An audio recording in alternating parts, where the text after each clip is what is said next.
yaitu penempatan personil TNI ABRI di posisi sipil, di kedudukan sipil.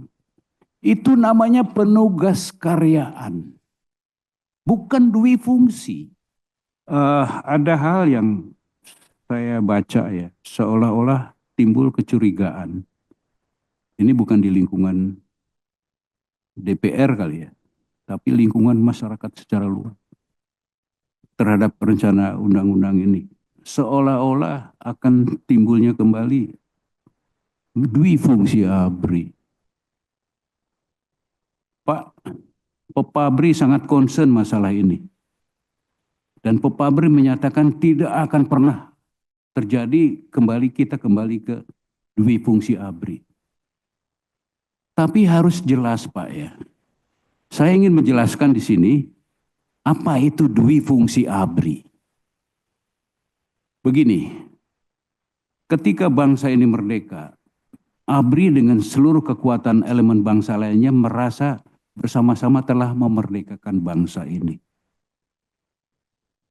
Ketika bangsa ini telah merdeka, maka bersepakatlah para komponen yang berperan memerdekakan bangsa ini untuk menentukan what next setelah kita merdeka. Di situ ikut serta ABRI untuk menentukan.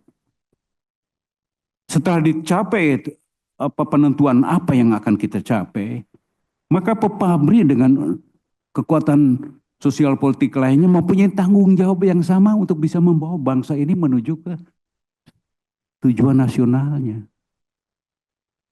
Itu hakikat dui fungsi ABRI. Tetapi kemudian ada yang namanya penugas karyaan, yaitu penempatan personil TNI ABRI di posisi sipil, di kedudukan sipil. Itu namanya penugas karyaan, bukan dui fungsi. Ini mohon betul harus. Nah, penugas karyaan ini, saudara-saudara sekalian, ada ketentuannya yang harus kita patuhi. Penugas karyaan ini harus didasarkan permintaan. Tanpa permintaan, tidak ada itu penugas karyaan. Saya kasih contoh. Di satu kabupaten, ya, aspirasi masyarakat di kabupaten itu menginginkan bupatinya dari unsur ABRI. Maka disampaikanlah aspirasi ini melalui jalur teritorial. Di situ ada Korem, Kodim, Korem. Ya. Sampaikan aspirasi ini. Kemudian oleh Korem disalurkan ke Kodam.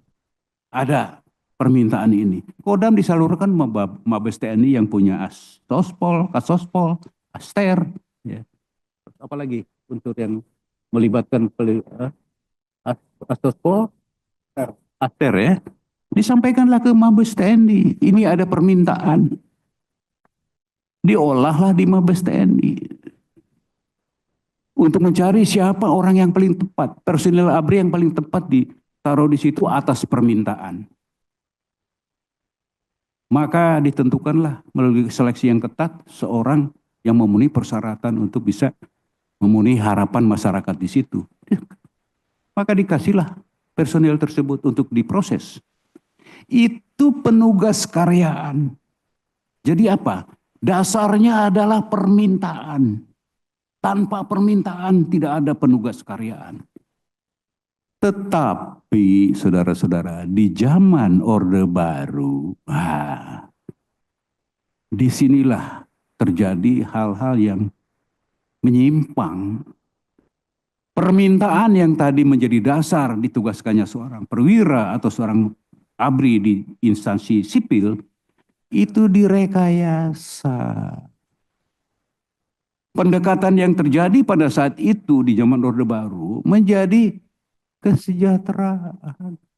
Pendekatan kesejahteraan. Wah, Kolonel sudah mentok di ABRI, udahlah dijadikan bupati di sana. Brigjen ini mentok di ABRI, sudahlah kan jadikan direktur di sini, dirjen di sini.